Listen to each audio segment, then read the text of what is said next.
Baiklah Pak, selamat pagi Bapak Kamal dan Pak Sire. Di sini kita akan terkait kerjasama kita untuk perusahaan Bapak berinvestasi di perusahaan kami dengan judul presentasi kita yang hari ini adalah untuk menaikkan keuntungan bisnis yang menghasilkan keuntungan sebesar 70% dalam 10 bulan.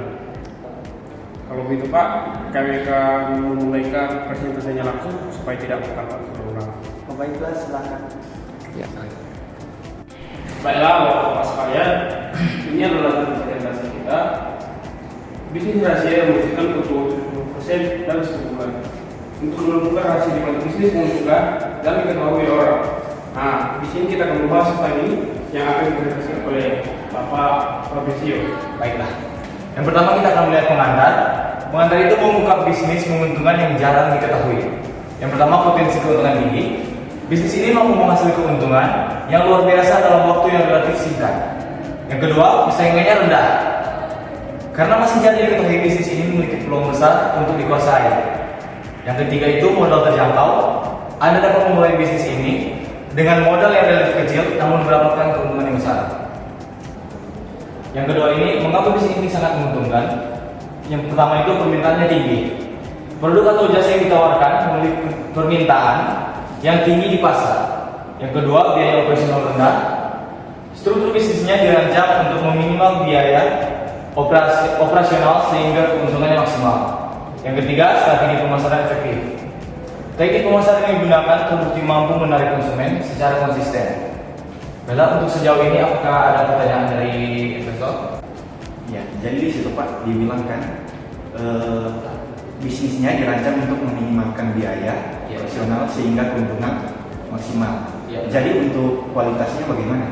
Baiklah, kalau untuk barang yang kita gunakan atau bahan baku yang kita gunakan, kita tetap menggunakan bahan baku yang kualitasnya baik. Cuma di sini perbedaannya, kita mau pasar kita itu sudah lebih tinggi daripada yang sebelumnya, sehingga kita mendapatkan klien-klien yang lebih baik, sehingga produk kita semakin laku bersaing dan mempersaingi dengan produk lainnya. Mungkin begitu Pak. Baiklah, apakah jawabannya sudah jelas Pak? Baik, kita lanjut ya. Yang berikutnya itu langkah-langkah memulai bisnis rahasia ini. Yang pertama itu identifikasinya peluang. Pelajari dengan seksama produk atau jasa yang memiliki prospek yang menguntungkan.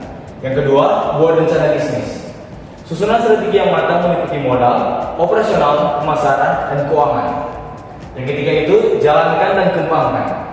Implementasikan rencana dengan disiplin dan terus kembangkan bisnisnya. Oke, baiklah. Lanjut ke slide berikutnya. Membangun tim dan struktur organisasi yang efektif. Yang pertama itu rekrut orang yang tepat. Pilih anggota tim yang memiliki keahlian dan komitmen tinggi untuk mendukung bisnis. Yang kedua, desain struktur organisasi. Buat struktur organisasi yang sederhana namun efisien untuk memaksimalkan kinerja. Yang ketiga itu bangun budaya kerja. Ciptakan lingkungan yang kerja yang kondusif dan mendorong kreativitas tim. Yang terakhir itu optimalkan peran. Pastikan setiap orang memahami tugasnya dan berkontribusi secara maksimal. Baik, apakah sejauh ini apakah ada pertanyaan? Ya, jadi Pak dilanjutkan saja dulu. Nanti untuk pertanyaannya akan saya berikan di akhir presentasi. Oke, baiklah. Nah, kita lanjut saja. Ya, yang berikut itu strategi pemasaran dan penjualan yang terbukti berhasil. Yang pertama itu kita identifikasi dulu pasarnya. Pelajari dengan cermat target konsumen yang paling proporsional dan yang paling membutuhkan produk yang kita buat. Yang kedua itu pemasaran digital. Maksimalkan penggunaan kanal digital untuk menjaga konsumen secara efektif. Seperti kita memasang iklan, seperti pasang baliho juga. Yang ketiga, penjualan proaktif. Terapkan teknik penjualan personal yang dapat mempengaruhi keputusan konsumen.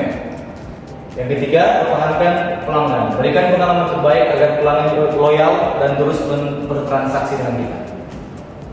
Lanjut, mengelola arus kas dan keuangan bisnis. Yang pertama itu pengendalian biaya. Identifikasi dan kurangi biaya tak perlu untuk meningkatkan margin laba. Yang kedua itu penagihan efektif. Terapkan sistem penagihan yang ketat untuk memastikan arus kas tetap lancar. Yang ketiga itu investasi cerdas. Alokasikan laba dengan bijak untuk keperluan ekspansi atau diversifikasi. Yang keempat itu pelaporan keuangan. Buat laporan keuangan berkala untuk memantau kinerja dan membuat keputusan. Ini yang terakhir, kesimpulan, meraih kesuksesan finansial dengan bisnis rahasia. Yang pertama, identifikasi peluang. Temukan bisnis yang menguntungkan dengan potensi tinggi dan persaingan rendah. Yang kedua, buat rencana yang matang, susunan strategi bisnis yang komprehensif untuk memastikan implementasi sukses. Yang ketiga, eksekusi disiplin. Jalankan rencana dengan konsisten dan kembangkan bisnis secara terus-menerus. Dengan mengikuti panduan ini, Anda dapat memulai dan mengembangkan bisnis rahasia yang sangat menguntungkan. Raih kesuksesan finansial dengan memanfaatkan peluang bisnis yang jarang diketahui orang.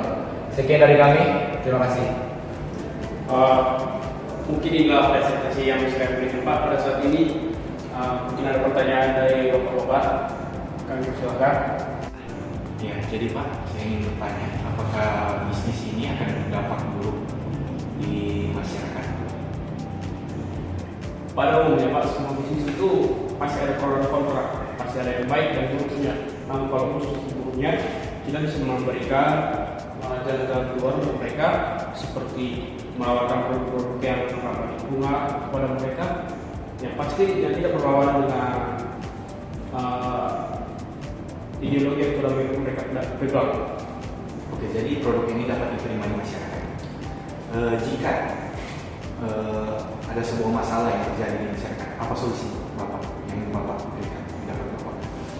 Cut. Seperti yang kita ketahui Pak, pada umumnya masalah yang terjadi di masyarakat itu adalah tentang kualitas produk, akses produk untuk mendapatkan produk tersebut. Untuk masalah-masalah seperti itu kita bisa memberikan solusi seperti memberikan platform online supaya mereka dapat berbelanja online. Begitu Pak, baru tetap untuk produk kita ini. Kedua, untuk kualitas kita akan selalu jamin Pak, supaya kualitasnya bisa melebihi produk-produk lain Pak yang sama dengan produk kita ini Pak. Mungkin begitu Pak. Saya ingin bertanya, apa target pasar kalian di produk perusahaan? Coba kalian jelaskan. Baiklah, kalau untuk target pasar seperti yang kita ketahui itu adalah perusahaan kuliner. Jadi kalau untuk target pasar ini bisa untuk semua usia, dikonsumsi dari anak-anak, remaja, dewasa, hingga lansia, dan cocok pada mereka semua. Mungkin seperti itu Pak. Oke, saya akan bertanya selanjutnya, bagaimana perusahaan ini menghasilkan uang? Coba kalian jelaskan ulang. Kalian menghasilkan uang dengan menggunakan komisi kecil untuk setiap pemesanan yang dilakukan melalui platform kami. Mungkin seperti itu Bapak Tiare. Oke Pak, jadi apa yang membuat bisnis ini berbeda dengan pesaing? Yang membedakan perusahaan ini dengan pesaing adalah fokus kami pada makanan sehat dan lokal, serta platform kami yang mudah digunakan dan ramah pada penggunanya. Mungkin seperti itu Pak, yang tidak dimiliki di perusahaan-perusahaan lain. Ya. Baik Pak, saya ingin bertanya, apa saja pencapaian utama di bisnis Anda saat ini? Ya. Dalam tahun pertama, kami berhasil menarik lebih dari 1.000 pengguna dan menjalin kerjasama dengan 50 restoran lokal lainnya.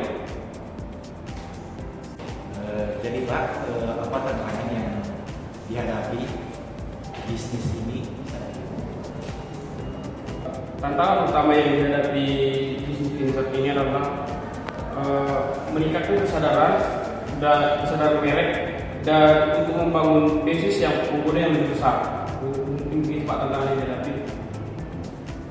Jadi bagaimana rencana perusahaan dalam menghadapi tantangan tersebut? Kami berencana untuk mengatasi tantangan tersebut adalah dengan menjalankan kampanye pemasaran yang terarah dan bermitra dengan influencer di bidang kesehatan dan kuliner. Mungkin begitu Pak. Oke Pak, dalam hal ini berapa banyak modal yang Bapak butuhkan untuk menjalankan bisnis? Baiklah, untuk modal yang kami cari ini, kami mencari modal sebesar 10 miliar untuk mengekspansi bisnis kami di kota-kota baru. Bagaimana Anda mengelola modal tersebut? Kami akan menggunakan modal tersebut untuk mengembangkan platform kami, untuk merekrut staf baru, dan untuk menjalankan kampanye-kampanye perusahaan ini. Jadi apa proyeksi keuangan perusahaan untuk 3 sampai 5 tahun ke depan? Untuk proyeksi keuangan, kami akan memproyeksikan pendapatan sebesar 50 miliar rupiah untuk 3 tahun ke depan dan sebesar 100 miliar rupiah untuk 5 tahun ke depan. Oke, bagaimana perusahaan akan mencapai profitabilitas? Kami akan mencapai profitabilitas dengan meningkatkan bisnis pengguna platform kami, meningkatkan volume pemesanan, dan mengoptimalkan margin laba kami. Sepertinya sudah cukup dengan pertanyaan-pertanyaan kali ini. Kami akan mempertemukan pertemuan kali ini dan selebihnya akan kami hubungi kembali. Baiklah kalau gitu Pak, terima kasih untuk pertemuan Bapak. Pertemuan kita hari ini Bapak telah meluangkan waktu untuk melihat presentasi kami hari ini. Kami menunggu kabar baik dari Bapak. Terima kasih.